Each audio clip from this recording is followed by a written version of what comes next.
ಬೆಂಗಳೂರಿನ ಮೇಲೆ ಮತ್ತೆ ಕೊರೋನಾ ಕರಿನೆರಳು. ಬೆಂಗಳೂರಿನಲ್ಲಿ ಹೆಚ್ಚಾಗ್ತಾ ಇದೆ ಕೊರೋನಾ ಸೋಂಕಿತರ ಸಂಖ್ಯೆ. 20 ದಿನದಲ್ಲಿ ಬೆಂಗಳೂರಿನಲ್ಲಿ 42 ಹೊಸ ಕೇಸ್ಗಳು ಪತ್ತೆಯಾಗಿದೆ.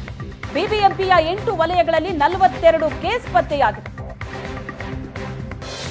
20 ದಿನದಲ್ಲಿ ಬೆಂಗಳೂರಿನಲ್ಲಿ 42 ಹೊಸ ಕೇಸ್ಗಳು ಪತ್ತೆಯಾಗಿದ್ದು ಇದು ಒಂದು ಸ್ವಲ್ಪ ಆತಂಕಕ್ಕೂ ಕೂಡ ಕಾರಣ ಆಗಿದೆ. ಯಾಕಂದ್ರೆ ನಿಧಾನಗತಿಯಲ್ಲಿ ಕೊರೋನಾ ಪಾಸಿಟಿವ್ ಕೇಸ್ಗಳ ಸಂಖ್ಯೆ ಜಾಸ್ತಿ ಆಗ್ತಾ ಇದೆ. ಬಿಬಿಎಂಪಿಯ 8 ವಲಯ 42 ಕೇಸ್ ಪತ್ತೆ ಆಗಿದೆ.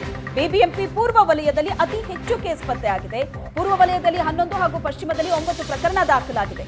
ಬೊಮ್ಮನಹಳ್ಳಿಯಲ್ಲಿ 8, ಪಶ್ಚಿಮ ವಲಯ 9, ಮಹದೇವಪುರ 6, ದಕ್ಷಿಣ ವಲಯ 7, ಯಲಹಂಕ ವಲಯದಲ್ಲಿ 1 ಪ್ರಕರಣ ದಾಖಲಾಗಿದೆ. 17 ಜನರ ಸ್ಯಾಂಪಲ್ಸ್ ಅನ್ನ ಜಿನೋಮಿಕ್ ಸೀಕ್ವೆನ್ಸ್ ಪರೀಕ್ಷೆಗಾಗಿ ರವಾನೆ ಮಾಡಲಾಗಿದೆ. 2 ಕೊರೋನಾ ಸೋಂಕಿತರಿಗೆ ಐಸಿಯುನಲ್ಲಿ ಚಿಕಿತ್ಸೆಯನ್ನ ನೀಡಲಾಗ್ತಾ ಇದೆ. ಬೆಂಗಳೂರಿನ ಮೇಲೆ ಹಾಗಾದ್ರೆ ಕೊರೋನಾ ಕರಿನೆರಳು ಬಿದ್ದಿದ್ಯಾ? ಯಾವ ವಲಯದಲ್ಲಿ ಎಷ್ಟು ಕೇಸ್ ಅನ್ನೋದನ್ನ ನೋಡಬಹುದು. ಒಟ್ಟು 42 ಕೇಸ್. ಬೊಮ್ಮನಹಳ್ಳಿಯಲ್ಲಿ 8, ಪಶ್ಚಿಮ ವಲಯ 9, ಮಹದೇವಪುರದಲ್ಲಿ 6, ಆರ್ಆರ್ ನಗರದಲ್ಲಿ ಯಾವುದೇ ಕೇಸ್ ದಾಖಲಾಗಿಲ್ಲ. ದಕ್ಷಿಣ ವಲಯದಲ್ಲಿ ಒಟ್ಟು 7 ಕೇಸ್ ದಾಖಲಾಗಿದೆ.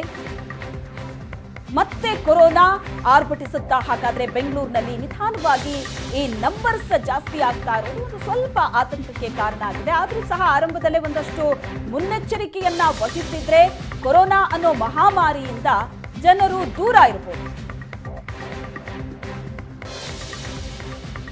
ಈ ಬಗ್ಗೆ ಹೆಚ್ಚಿನ ಡೀಟೇಲ್ಸ್ ಅನ್ನ ಕೊಡ್ತಾರೆ ನಮ್ಮ ಪ್ರತಿನಿಧಿ ರಕ್ಷಾ. ಈಗ ಸಂಪರ್ಕದಲ್ಲಿದ್ದಾರೆ. ರಕ್ಷಾ, ಆತಂಕ ಪಡಬೇಡಿ, ಭಯ ಪಡಬೇಡಿ ಅಂತ ಸರ್ಕಾರ ಮತ್ತು ಆರೋಗ್ಯ ಇಲಾಖೆ ಜನರಿಗೆ ಹೇಳ್ತಾ ಇದೆ. ಆದ್ರೆ ಈ ನಂಬರ್ಸ್ ದಿನದಿಂದ ದಿನಕ್ಕೆ ಹೆಚ್ಚಾಗ್ತಾ ಇರೋದು ನೋಡ್ತಾ ಇದ್ರೆ ಒಂದು ಸಣ್ಣ ಭಯ ಅಂತೂ ಶುರುವಾಗುತ್ತೆ.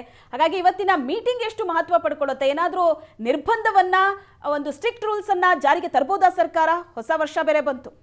ನೀವು ಪೋಷಕರಾಗಲು ಕಾಯುತ್ತಿದ್ದೀರಾ? ಚಿಂತಿಸದಿರಿ. ಓಯಾಸಿಸ್ ಫರ್ಟಿಲಿಟಿ 90,000 ದಂಪತಿಗಳ ಜೀವನದಲ್ಲಿ ಸಂತೋಷವನ್ನು ತಂದಿದೆ. 7825893601ಗೆ ಕರೆ ಮಾಡಿ. ಅತ್ಯದ್ಭುತ ರಿಯಾಯಿತಿ ಪಡೆಯಿರಿ ಹಾಗೂ ಎಲ್ಲರಿಗೂ ಗುಡ್ ನ್ಯೂಸ್ ಕೊಡಿ.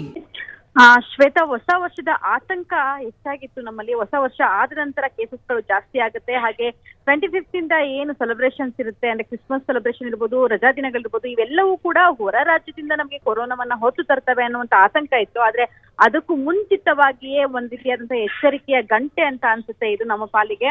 ಸೊ ಆ ರೀತಿಯಾದಂತಹ ನಂಬರ್ಸ್ ನಮ್ಮ ಕರ್ನಾಟಕದಲ್ಲಿ ಕಾಣಿಸ್ಕೊಳ್ತಾ ಇರೋದು. ಅದರಲ್ಲೂ ಕೂಡ ಬೆಂಗಳೂರಿನಲ್ಲಿ ದಿನೇ ದಿನೇ ಕೊರೋನಾ ಸೋಂಕಿತರ ಸಂಖ್ಯೆ ಹೆಚ್ಚಾಗ್ತಿರ್ತಕ್ಕಂಥದ್ದನ್ನ ನಾವು ನೋಡ್ತಾ ಇದ್ದೀವಿ. ಜೊತೆಗೆ 2 ಹಿರಿಯ ನಾಗರಿಕರು ಏನಿದ್ದಾರೆ, 60 ವರ್ಷ ಮೇಲ್ಪಟ್ಟವರು, ಅವರು ಐಸಿಯುನಲ್ಲಿ ಇರ್ತಕ್ಕಂಥದ್ದು. ಅಂದ್ರೆ ವೈರಸ್ ನ ಸಂಖ್ಯೆ ಹೆಚ್ಚಳದ ಜೊತೆಗೆ ವೈರಸ್ ನ ಒಂದು ಪ್ರಭಾವ ಎಷ್ಟಿದೆ, ಎಷ್ಟರ ಮಟ್ಟಿಗೆ ನಾವು ಎಚ್ಚರಿಕೆಯಿಂದ ಇರಬೇಕಾಗುತ್ತೆ ಅನ್ನೋದಕ್ಕೆ ಈ ಒಂದು ನಂಬರ್ಸ್ ಗಳು ನಮ್ಗೆ ಮಾರ್ಗಸೂಚಿ ಅಂತ ಅನ್ಸುತ್ತೆ. ಸೊ ಎಲ್ಲೋ ಒಂದ್ ಕಡೆ ಎಲ್ರು ಹೇಳ್ತಾ ಇರ್ತಕ್ಕಂಥದ್ದು ಆತಂಕ ಬೇಡ, ಸ್ಟ್ರಿಕ್ಟ್ ರೂಲ್ಸ್ ಬೇಡ, ಮಾಸ್ಕ್ ಧರಿಸಿ, ಸೋಷಿಯಲ್ ಡಿಸ್ಟೆನ್ಸ್ ನ ಕಾಪಾಡ್ಕೊಂಡ್ರೆ ಸಾಕು. ಅಂದ್ರೆ ಸಾರ್ವಜನಿಕವಾಗಿಯೇ ಜನಗಳ ಮೇಲೆಯೇ ಆ ಒಂದು ಕೊರೋನಾ ವೈರಸ್ ನ ಒಂದು ಜವಾಬ್ದಾರಿಯನ್ನ ಹೊರಿಸುವಂತ ಪ್ರಯತ್ನವನ್ನ ಸರ್ಕಾರ ಮಾಡ್ತಾ ಇದೆ. ಆದ್ರೆ ಇವೆಲ್ಲ ನಂಬರ್ಸ್ ನನ್ನ ಗಮನಿಸ್ತಾ ಇದ್ರೆ ನಿಜವಾಗೂ ಒಂದು ರೀತಿಯಾದಂತಹ ಕಠಿಣ ಕ್ರಮಗಳನ್ನ ಕೈಗೊಳ್ಳುವಂತ ಅಗತ್ಯ ಇದೆ. ಯಾಕಂತಂದ್ರೆ ಕುಲ್ಲ ಯಾವುದೇ ರೂಲ್ಸ್ ಗಳನ್ನ, ರೆಗ್ಯುಲೇಷನ್ ಗಳನ್ನ ಹೇರ್ಲಿಲ್ಲ ಅಂತ ಅಂದ್ರೆ ಆಟೋಮೆಟಿಕಲಿ ಸೆಲೆಬ್ರೇಷನ್ ಏನಿದೆ ಆ ಸೆಲೆಬ್ರೇಷನ್ ತಮ್ಮ ಹಂತವನ್ನ ಮೀರುತ್ತೆ ಅಂತಕ್ಕಂಥದ್ದು. ಬೆಂಗಳೂರಿನ ಜನರ ಪಾಲಿಗಂತೂ ನ್ಯೂ ಇಯರ್ ಸೆಲೆಬ್ರೇಷನ್ ಅಂತ ಅಂದ್ರೆ ಅದು ಬೆಂಗಳೂರಿಗೆ ಸೀಮಿತವಾದದ್ದು. ಬೆಂಗಳೂರಿನಲ್ಲಿ ಅದನ್ನ ಮಾಡ್ಲೇಬೇಕು ಅನ್ನುವಂತಹ ಮೆಂಟಾಲಿಟಿ ಇದೆ. ಪಬ್, ಬಾರ್, ರೆಸ್ಟೋರೆಂಟ್ ಗಳಲ್ಲಿ ವಿಶೇಷ ಕಾರ್ಯಕ್ರಮಗಳನ್ನ ಆಯೋಜನೆ ಮಾಡ್ತಾರೆ. ರಾತ್ರಿ ಇಡೀ ಮೋಜು ಮಸ್ತಿ, ಸಾಂಗ್ಸ್ ಎಲ್ಲವೂ ಕೂಡ ಇರುತ್ತೆ, ಡ್ಯಾನ್ಸ್ ಇರುತ್ತೆ.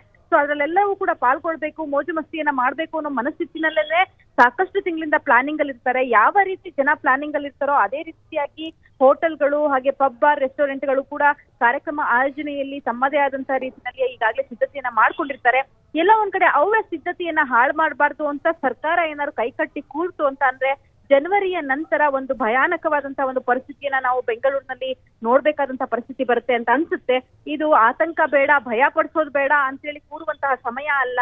ಮುಂದೆ ಆಗುವಂತಹ ಒಂದು ಸಿಚುವೇಶನ್ ನ ಎದುರಿಸಲಿಕ್ಕೆ ನಾವು ಇವತ್ತಿನಿಂದಲೇ ಏನ್ ಸಿದ್ಧತೆಯನ್ನ ಮಾಡ್ಕೊಳ್ಬೇಕು ಅದನ್ನ ಮಾಡ್ಕೋಬೇಕು.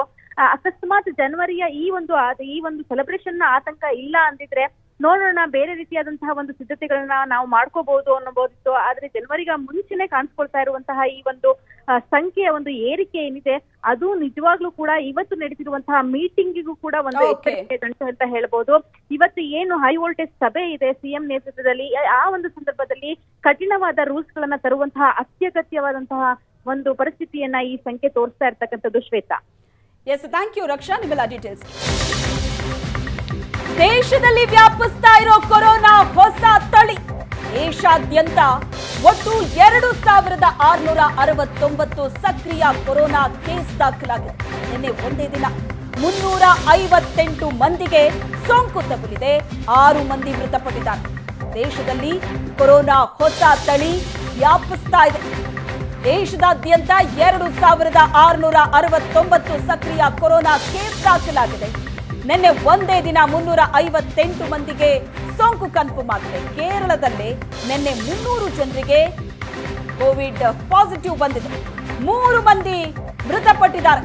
ಕೇರಳದಲ್ಲಿ 300, ಮಹಾರಾಷ್ಟ್ರದಲ್ಲಿ 10, ಗುಜರಾತ್ನಲ್ಲಿ 11, ತಮಿಳುನಾಡಲ್ಲಿ ಒಟ್ಟು 12 ಕೇಸ್. 2669 ಸಕ್ರಿಯ ಕೊರೋನಾ ಕೇಸ್ ದೇಶದಾದ್ಯಂತ ದಾಖಲಾಗಿದೆ. ಹಲವು ರಾಜ್ಯಗಳಲ್ಲಿ ಕೊರೋನಾ ಟೆನ್ಷನ್ ಹೆಚ್ಚಾಗ್ತಾ ಇದೆ. ಮಹಾರಾಷ್ಟ್ರ, ತೆಲಂಗಾಣ, ಆಂಧ್ರದಲ್ಲೂ ಕೂಡ ಕೊರೋನಾ ಕಾಟ ಶುರುವಾಗಿದೆ. ದೇಶದಾದ್ಯಂತ ಕೊರೋನಾ ಈಗ ಬಹಳ ದೊಡ್ಡ ಟೆನ್ಷನ್ ಅನ್ನ ಕೊಡ್ತಾ ಇದೆ. ನಿಧಾನಗತಿಯಲ್ಲಿ ಕೋವಿಡ್ ಸೋಂಕಿತರ ಪ್ರಮಾಣ ಜಾಸ್ತಿ ಆಗ್ತಾ ಇದೆ. ಕೇರಳ ಒಂದರಲ್ಲೇ 300 ಕೇಸ್ ದಾಖಲಾಗಿದೆ. ದೃಶ್ಯದಲ್ಲಿ ನೋಡ್ತಾ ಇದ್ದೀರಿ ನೀವು ಸ್ಕ್ರೀನ್ ಮೇಲೆ. ಮಹಾರಾಷ್ಟ್ರದಲ್ಲಿ 10, ಗುಜರಾತ್ನಲ್ಲಿ 11, ತಮಿಳುನಾಡಲ್ಲಿ 12 ಕೇಸ್ ದಾಖಲಾಗಿದೆ. ಮಹಾರಾಷ್ಟ್ರ, ತೆಲಂಗಾಣ, ಆಂಧ್ರದಲ್ಲೂ ಕೂಡ ಕೊರೋನಾ ಕಾಟ ಶುರುವಾಗಿದೆ. ಈಗ ಕರ್ನಾಟಕದಲ್ಲೂ ಕೂಡ ಸಾಕಷ್ಟು ಮುಂಜಾಗ್ರತಾ ಕ್ರಮಗಳನ್ನ ತೆಗೆದುಕೊಳ್ಳಲಾಗ್ತಾ ಇದೆ. ಈ ನಂಬರ್ಸ್ ನೋಡ್ತಾ ಇದ್ರೆ ಎಂತವರಿಗೂ ಕೂಡ ಭಯ ಆಗತ್ತೆ. ಆದ್ರೆ ಸರ್ಕಾರ ಹೇಳ್ತಾ ಇರೋದು ಪ್ಯಾನಿಕ್ ಆಗೋದು ಬೇಡ, ಎಚ್ಚರಿಕೆಯಿಂದ ಇರೋಣ ಅಂತ.